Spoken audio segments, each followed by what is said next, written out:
一开始啊，我先问大家伙一个名言，不知道你们听说过没有？他怎么说的呢？优秀的艺术家模仿，伟大的艺术家呢，则是剽窃。是谁说的呢？这个人就是巴勃罗·迭戈·何塞、弗朗西斯科·德·保拉、胡安·尼波穆塞莫、玛利亚·德·格斯雷梅迪奥斯、西普里亚诺·德拉桑提西马特利尼达、鲁伊斯·毕加索。哎呦我的妈呀！为了咱们这期视频能够顺利的录制，我们还是称呼他耳熟能详的名字吧，毕加索。现在我们已经到达了这个毕加索博物馆，不能带水进去。然后呢，我们的包呢也需要存在一个 locker 里面，需要把这个东西呢贴到胸口上。巴塞罗那毕加索博物馆呢是一间建立于15世纪优美的宅邸，它有着幽静的庭院、华丽的墙壁和窗帘。虽然道路窄小，外观呢也不是很起眼。这个收藏啊却很丰富，馆中藏有毕加索4251件的作品。这里啊曾经是毕加索的寓所，在此可以一睹他不同时期的作品。由于他成名在法国，最好最成熟的作品呢都流散在海外。在他成名后，西班牙才全力收集他少年时期的习作和画作。这下西班牙这肠子都悔青了吧？你说说，没法说。1968年，为了悼念好友的逝世，毕加索向博物馆捐赠了蓝色肖像以及58幅宫中侍女系列油画。1970年呢，他向博物馆提供了最后一批家族收藏，包括从童年至青年时期的921件油画和素描。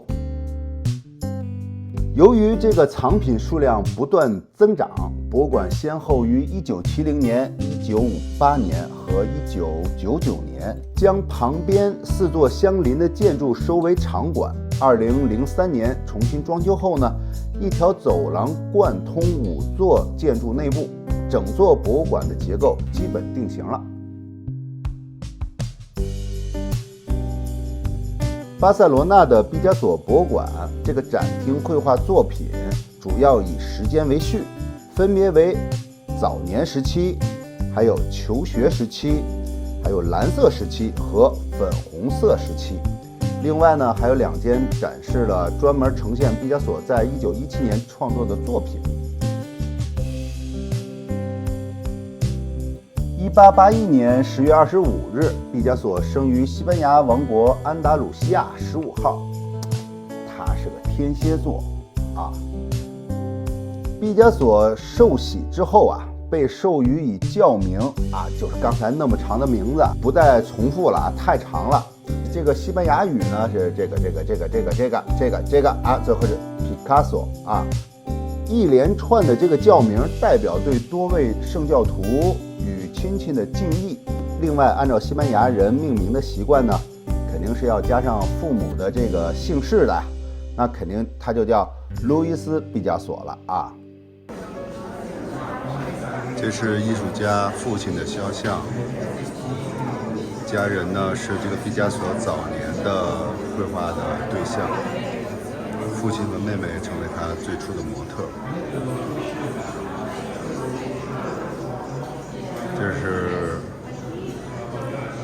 毕加索的父亲，他的父亲也是名画家。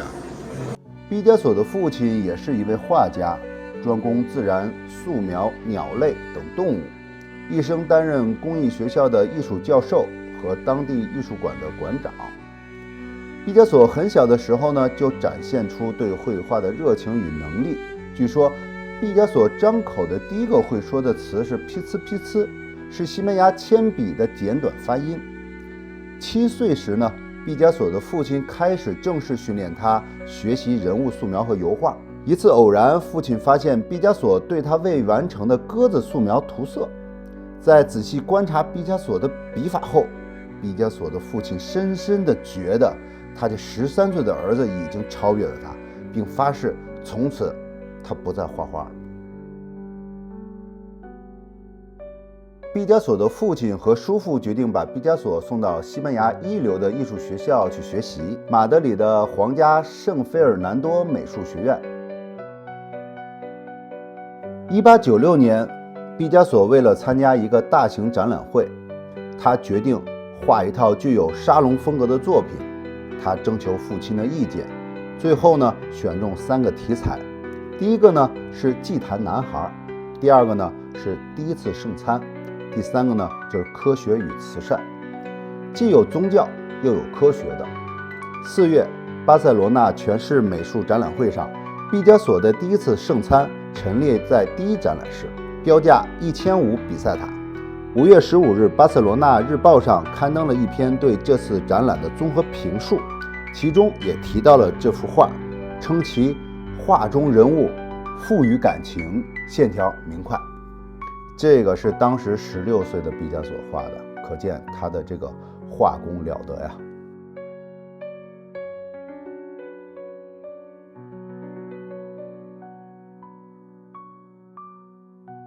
1897年，16岁的毕加索第一次独自一个人出发前往马德里。然而，在注册之后，毕加索因没法接受正式规矩的教育而停止了上学。这个毕加索特别崇拜埃尔格雷考，他的特色像什么拉长的肢体呀、醒目的颜色呀、神秘的面容啊，都深深影响着毕加索的画风。科学与慈善在巴塞罗那全市美术展览会上展出第一次圣餐时并获得了一定的好评后，这个毕加索做好足够的思想准备，把自己的情绪、心理调整到最佳状态。毕加索的父亲叫唐霍塞，破天荒地亲自做模特，于是他就成为画面左侧坐在病人旁边的医生。唐霍塞一生拘谨踏实，极少照相。后人也许只能通过这位医生来想象他的模样。儿子毕加索充分借鉴流行印象派的技巧，在以赭色、棕色表现悲悯和忧郁的同时呢，映衬着紫红、黄绿诸色，从而一扫伤感颓废之风，画面成熟稳重，泰然自若。虽然没有摆脱学院派的影子，却对未来的风格呢有所预示。比如病妇那只柔软细长的手，就好比一段安详优美的语言在款款的倾诉。而躺在床上的病妇呢，她则借用了现实生活中的女乞丐。这些呢是刚才的草图，这是绘画当中的草图。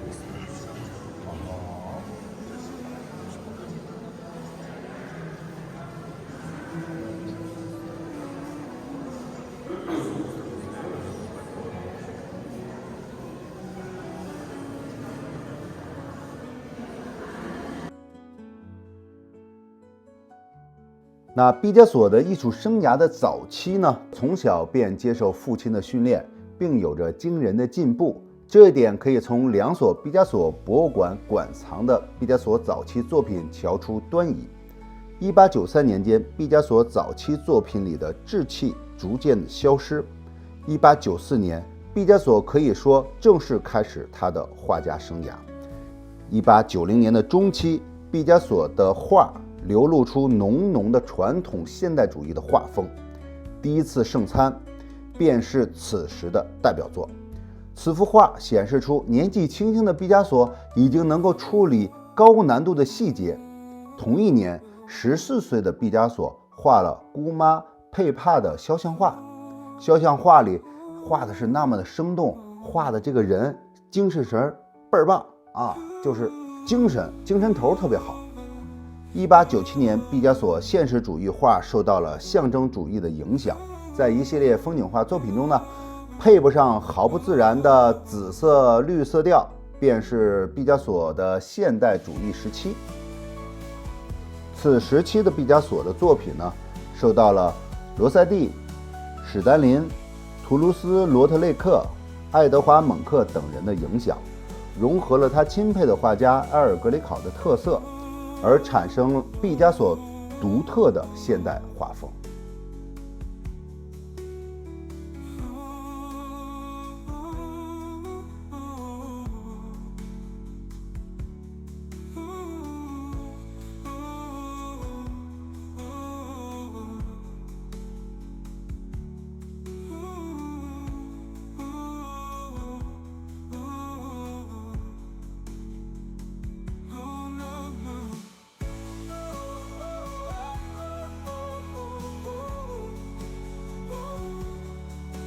30岁以后啊，毕加索又进入一个不安分探索时期。他的作品和他的生活一样，没有一丝毫的统一，什么连续啊，什么稳定啊，一概没有。他没有固定的主意，而且呢，他花样繁多，或激昂，或狂躁，或可亲，或可憎，或诚挚，或假装，变化无常，不可琢磨。但他永远忠于的是什么呢？是自由。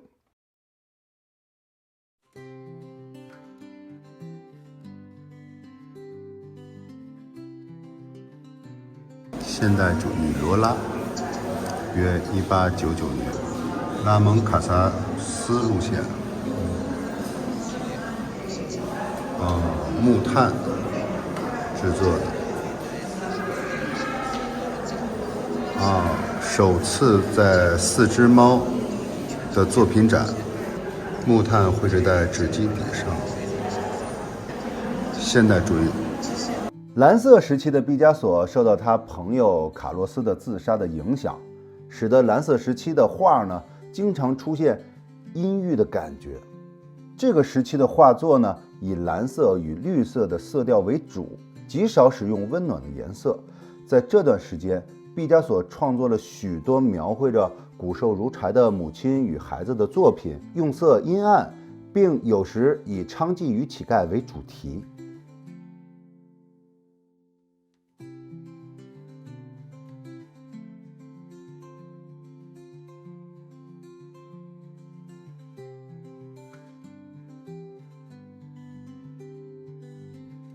粉红色时期的毕加索呢，是1904年呢，他在巴黎遇见了一位为这个雕塑家和艺术家工作的模特，这个模特的名字呢，Fernand Olivier，与其坠入了爱河，而开启了粉红色时期。是啊，这心情肯定一下就开了嘛，啪扣开了是吧？毕加索受到费尔南德之间的这个甜蜜的关系的影响呢，而大量使用了鲜明乐观的橘和粉红色系，题材多描绘马戏团的人们、杂戏表演与丑角，这成为毕加索个人特色之一。而1904年呢，被视为是蓝色时期与玫瑰时期之间的过渡期。这个玫瑰时期就是刚才我们所说的是粉红色时期。那这个时候呢，又来到了黑人时期。那1906年呢，毕加索初次看到黑人的雕刻，受到莫大的感动。黑人的原始、大胆、强烈的造型给毕加索很大的刺激。1907年，亚维农的少女画作成为他创造立体派风格的里程碑。毕加索的立体派基本上不是纯美学的，是走向理性的、抽象的，将物体重新构成、组合，给人带来更新、更深刻的感受。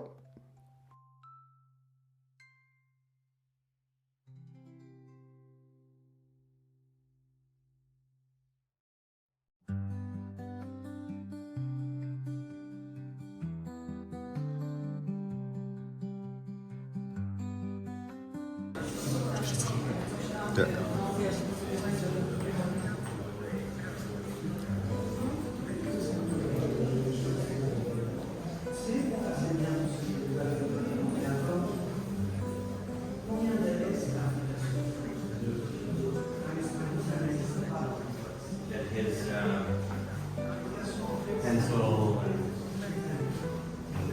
你看这种细节，还有沙，这都是草图啊。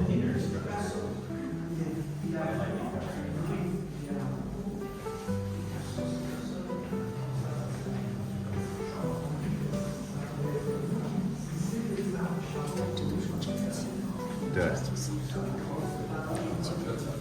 这个不是跟幼儿园的小孩画的都差不多吗？你看这个，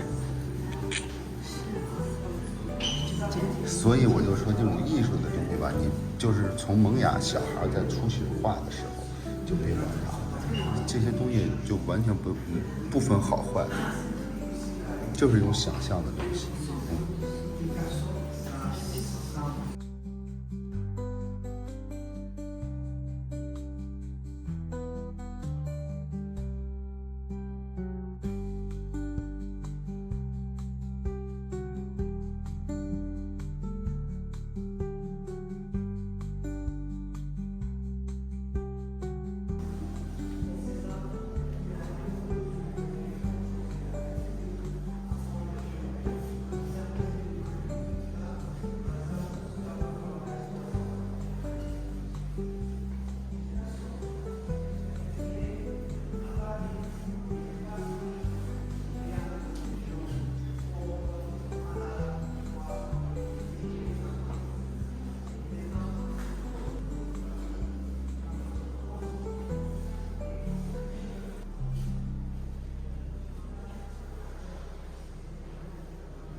世界上从来没有一位画家的灵感像毕加索那样以惊人的坦诚和天真无邪的创造力，以完全彻底的自由任意重造这个世界，随心所欲地行使他的威力。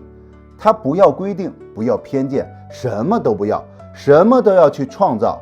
他在艺术历程上没有规矩可循，从自然主义到表现主义，从古典主义到浪漫主义，然后又回到现实主义，从具体到抽象，来来去去。他反对一切束缚和宇宙间所有神圣的看法，只有绝对自由才适合他。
他是有史以来第一个活着的，亲眼看到自己的作品被收藏进罗浮宫的画家。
画家何模特的这幅画呢，描写着画家在画女模特的情景。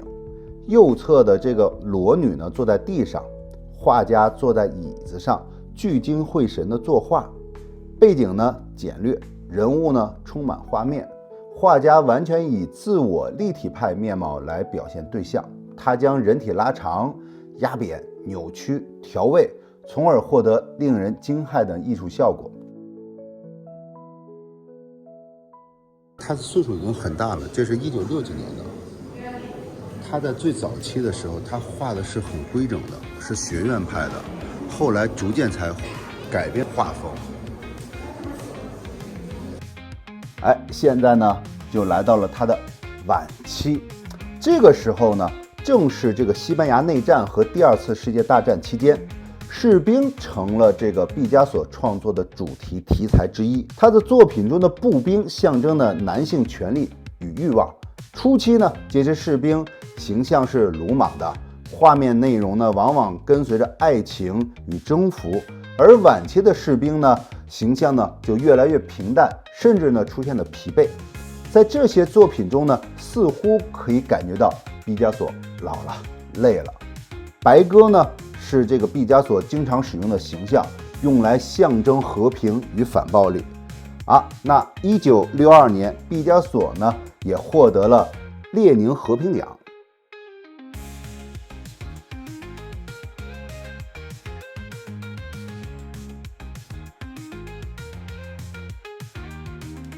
毕加索呢还有段名言，他说：小时候妈妈说，如果你当兵，你将成为将军；如果你当神职，你将成为教皇。我想成为画家，于是我成为了毕加索。毕加索还说过，艺术家就像是一个装满情感的容器，这些情感可能来自于天空，来自大地，来自一片纸屑，一抹人影，甚至是一张蜘蛛网。巴特罗，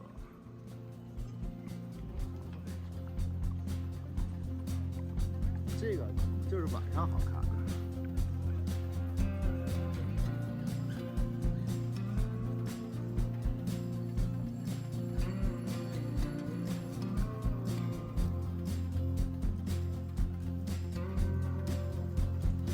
巴特罗之家现在所有的景点全部都是人山人海，然后这面的入场呢都是按照买票的时间分别是入场的。